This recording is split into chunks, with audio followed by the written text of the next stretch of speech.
அம்மாடா டே பார்த்துக்கிறாங்க. இன்னைக்கு அம்மாவுக்கு ஃபீவர். நான் இன்னைக்கு அம்மா பார்த்துக்க போகிறேன். இப்போதான் அம்மா தூங்க வச்சேன். இப்போ அம்மாவுக்கு சாப்பிட ஓட்டு போகிறேன்.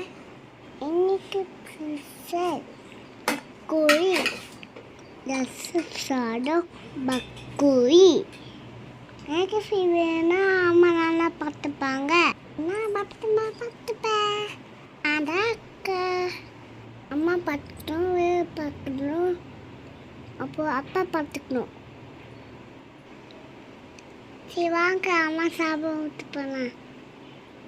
அம்மா கூழ் எனக்கு மந்த்து சாப்பிடணும் வச்சுக்கோ. சாப்பிட்டு தம்மி பார்த்து தூங்கிக்கணும். பாய் தூங்க. மாத்திரை போட்டுட்டு அம்மா தூங்க போகணும். நீங்கள் அம்மா பட்டமாக பார்த்துக்குது. நான் பண்ணி